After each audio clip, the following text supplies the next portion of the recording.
સુરત શહેરમાં નશાની બદીને નેસ્ત નાબૂદ કરવા અને યુવાનોને નશા કરતા અટકાવવા રાંદેર પોલીસની અનોખી પહેલ હાથ ધરાઈ છે, જેમાં વિવિધ પ્રકારની અવેરનેસ ફેલાવવા માટે કાર્યક્રમ યોજાયો હતો। સુરત શહેર પોલીસ દ્વારા છેલ્લા 2 વર્ષથી ડ્રગ્સ સામે અભિયાન છેડવામાં આવ્યું છે। સુરત પોલીસે no drugs in Surat city અભિયાન શરૂ કર્યું છે, જેમાં નશાનો વેપલો કરતા ઇસમોને ઝડપી પાડી કાર્યવાહી કરવામાં આવી રહી છે। ત્યારે ડ્રગ્સના વધી રહેલા દૂષણને ટાળવા અને તેની સામે લોકોને વધુમાં વધુ જાગૃત કરવા સુરત શહેર પોલીસે નવતર પ્રયોગ અજમાવ્યો છે। અગાઉ સુરતમાં પોલીસ દ્વારા આજની યુવા પેઢી ડ્રગ્સથી દૂર રહે, લોકોને જાગૃત થાય તે માટે સે નો ટુ ડ્રગ્સ જનજાગૃતિ રેલીનું આયોજન કરવામાં આવ્યું હતું। રેલીમાં વિદ્યાર્થીઓ અને પોલીસકર્મીઓ જોડાયા હતા। ત્યારે સુરત શહેરના નશાની બદીને નેસ્ત નાબૂદ કરવા અને યુવાનોને નશા કરતા અટકાવવા રાંદેર પોલીસની અનોખી પહેલ હાથ ધરી છે, જેમાં વિવિધ પ્રકારની અવેરનેસ ફેલાવવા માટે કાર્યક્રમ યોજાયો હતો।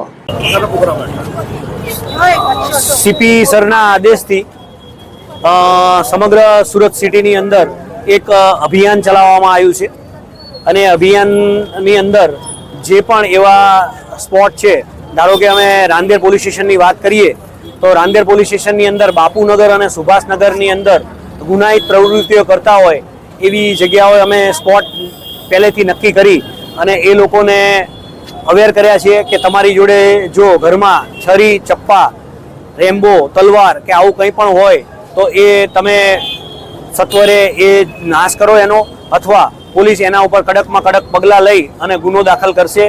એ સિવાય ડ્રગ્સ, ગાંજો આવી કોઈ પણ વસ્તુઓથી કોઈ પબ્લિક સંકળાયેલા હોય, કોઈ પણ માણસો, તો તમે આગળ આવો અને તમારું નામ નહીં આવે એની ખાતરી સાથે અમે એ લોકોને કીધું છે અને અમારો નંબર આપ્યો છે કે તમે અમને આવા બધા પ્રવૃત્તિઓ જે કરતા હોય એના માટે અમને ફોન કરી અને અમને જાણ કરો।